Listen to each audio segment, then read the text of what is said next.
Hi, everybody doing out there in America. This is your girl, Queen Vanessa, reporting to you live, straight out of San Francisco, Hunters Point, Bayview. Don't believe everything you hear about us. I just want to say happy Friday to everybody. Today it's November the 16th, and I'm like the fly Nubian queen because I also don't want to spend a lot of time talking about celebrities on my little reality show, MuffTalks TV.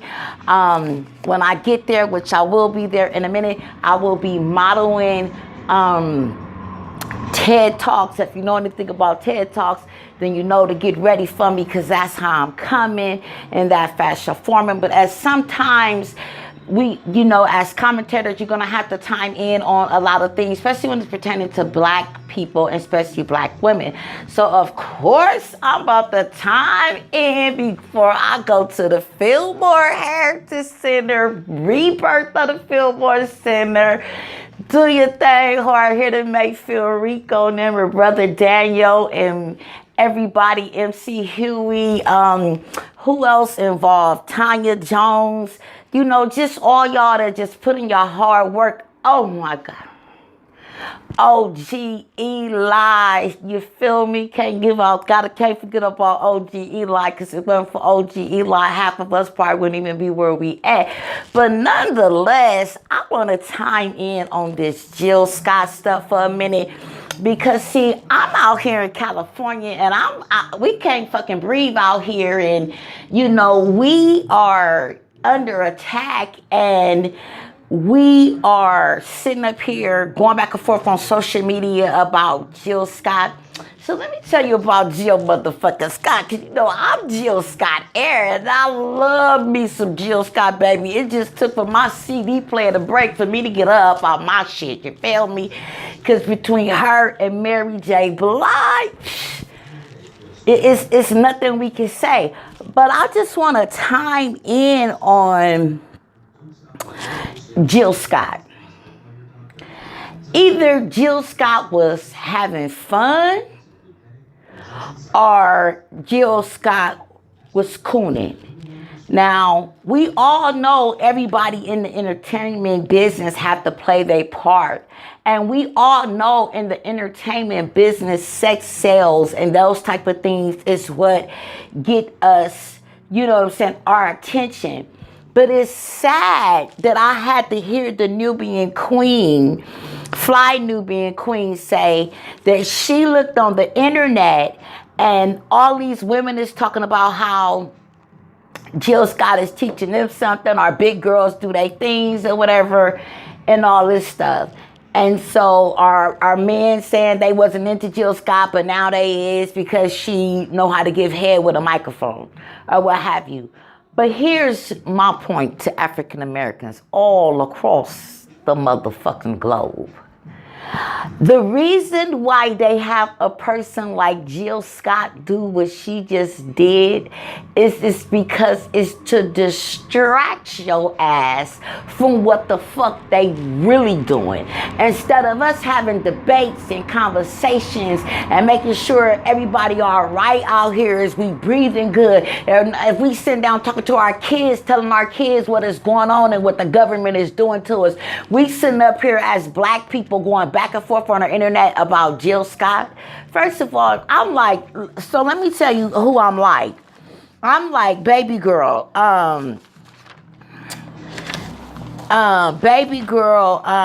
true, from the True exclusive. I went to watch Jill Scott video, and Ebony Thomas said that trying to say that why is all the salty comments about Jill Scott when they know that she's an entertainer and she could have just put it on a show. So I agree with Ebony Thomas, because that's the same thing I first said when I first heard about what's going on with Jill Scott, and then I kind of peeked in on it and looked at it or whatever. And so I just want us to know that it's a way to distract us, because what they doing behind the scenes is They looking to see how many of us is reading about the California wildfires.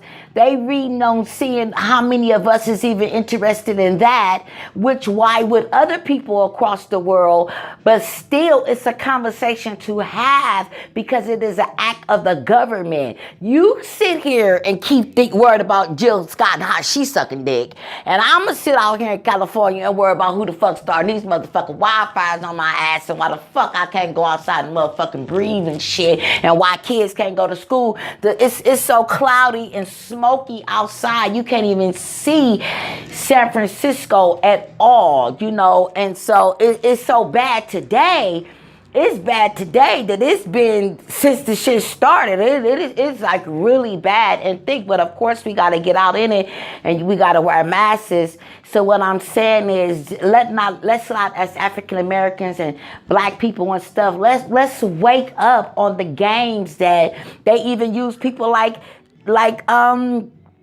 Jill Scott to do. Now let's say Jill Scott just did that because Jill Scott is an entertainer. Like, I love Jill Scott. And you know, when people talk about because she's 47 and comparing her to Cardi B and Nicki Minaj now, look, check this out. Nicki Minaj did way worse when she had all the cartoon characters licking between her legs. And what further kills me about black people, see, that's why I gotta stick on my notes, because I had wrote some notes because I wanted to time in on this conversation, because it's critical that more women start speaking up, and reality TV is my punk ass. Listen to my punk ass and make sense out of some shit, because Empire ain't about to do a shit for your motherfucking ass. Our power, we better try to build a motherfucking empire and get some motherfucking power out here for we all be fucking sucking some dick like Jill motherfucking Scott to motherfucking survive up in this motherfucker. You heard me? You see? Because we just gonna keep it motherfucking real about what Jill Scott was doing. Now, that's the one profession that ain't never go nowhere. Now, was it appropriate? I mean, what's appropriate? This is America. They've been doing stuff. But what kills me about is black people and times like this. Like somebody commented on Nubian Queen on one of the things I read. We in a war and we sitting here talking about Jill Scott. You see the difference? You in a war and you sitting here talking about Jill Scott. So what happens to us as a people is, what the fuck is we gonna do out here? Is we gonna let social media be our whole fucking life? Or we gonna stop dealing with this shit because it's all a distraction? They didn't just burn down Butte County out here in California. If the government can do some shit like that, if they can burn down a whole plantation or a nation, what else do we think these people is about to do? You know, I'm reporting out of California, you know, I want our people to understand what's going on, especially our young people. You know, this has never happened in history. This is the first time in history. But if we know anything about our history, when have you ever known San Francisco to have California, to have wildfires in the middle of November? And according to something I read this morning, I'm sorry, I'm gonna do better on what I read. They said that this type of stuff around like this is about to be year round. We about to have wildfires year round. So who else the fuck they about to be burning down? You get what I'm saying? If they telling us this about to be year round, who else they about to be burning down? You know what I'm saying? So I'm out here in California. My name is Queen Vanessa. Thank you for tuning in to my Muff Talk show. I'm coming with way much more. I'm coming with way more things to make sense, to make logic, and, you know, and I'm looking to interview people, and I'm looking to, you know, do my thing or whatever. But at the same time, I want to leave us with this. We are in a time where stuff that we about to see, like you heard Pac, this is shit you gonna see out here. And we ain't never seen nothing like this before. So it's important that we tell our kids and educate our kids on what's going on.